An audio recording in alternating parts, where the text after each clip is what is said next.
यांचा यथोचित सन्मान होतोय। शिवसेना पक्षाच्या वतीने सन्माननीय आमचे महेश अण्णा कोठे, सन्माननीय अमोल बापू शिंदे साहेब, सन्माननीय आमचे जिल्हा प्रमुख पुरुषोत्तमजी बर्डे साहेब, सन्माननीय आमचे शहर प्रमुख असणारे गुरुशांतजी धुत्तरगावकर, सन्माननीय जिल्हाध्यक्ष असणारे सन्माननीय गणेशजी वानकर साहेब, हे सगळेच मान्यवर, सन्माननीय नामदार जयंतजी पाटील साहेब, याचबरोबर सन्माननीय नामदार सतेजजी पाटील साहेब, सन्माननीय उदयजी सामंत साहेब यांचा यथोचित सन्मानित करत आहे। मी शिवसेना पक्षाच्या वतीनेही त्यांचं मनपूर्वक स्वागत करते। आणि यानंतर या निमित्तानं मंचावरती उपस्थित असलेल्या सगळ्या आमंत्रित मान्यवरांचे विचार या बैठकी प्रसंगी आपण ऐकणार आहोत।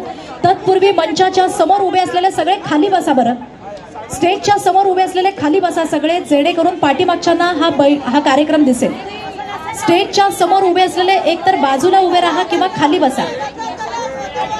सन्माननीय शिवसेनेचे नेते दिलीपरावजी माने साहेब हे सुद्धा मंचावरती उपस्थित आहेत। या प्रसंगी त्यांच्याही हस्ते मान्यवरांचा सत्कार होतो। स्टेजच्या समोर उभे असलेले थोडंसं बाजूला सरका किंवा तिथेच खाली बसा। मी उपस्थित मान्यवरांचं पुन्हा एकदा स्वागत करते आणि यानंतर उपस्थित सन्माननीय जिल्हा कार्याध्यक्ष असणारे उमेशजी पाटील साहेब यांचे विचार आपण या बैठकी प्रसंगी ऐकतोय। मी उमेशजी पाटील यांना विनंती करते या प्रसंगी आपले विचार आपण व्यक्त करावे परंतु तत्पूर्वी सन्माननीय नामदार सतेजजी उर्फ बंटी पाटील साहेब।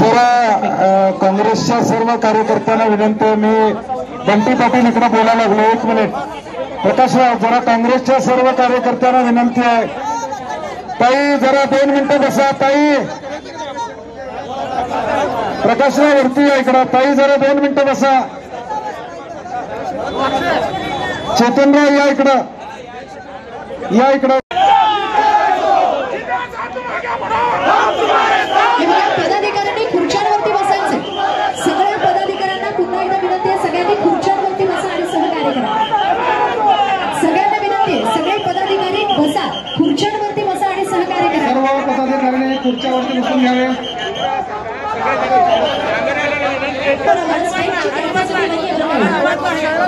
एक विनंती आहे, स्टेजवरती फक्त काँग्रेस, राष्ट्रवादी, शिवसेना, गवई गट आणि कवाडी गटाचे अध्यक्ष आणि शहर अध्यक्ष आणि जिल्हाध्यक्ष थांबतील। इतर सगळे मान्यवर खाली या।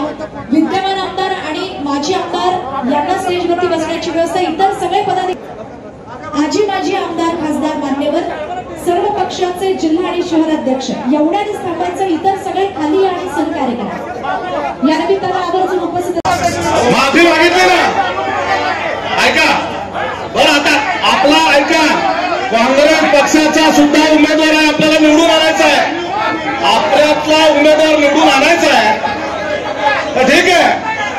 दिलगिरी व्यक्त केलेली आहे आपल्या या ठिकाणी सन्माननीय गृह राज्यमंत्री सतेज पाटील साहेबांनी आपल्या सर्वांना विनंती केली, आपण त्यांचा मान ठेवला पाहिजे। आपली सर्वांची दिलगिरी अभिव्यक्त केलेली आहे। मला वाटतं नाही, मला वाटतं एक मिनिट आता ऐकायचं आहे का आपल्याला? मीटिंग करायची का नाही करायची? एक निर्णय घेऊया। मीटिंग करायची का नाही करायची? एक निर्णय घेऊया।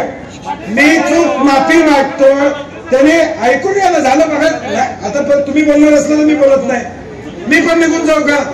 ठरवा एकदा, झालं ना?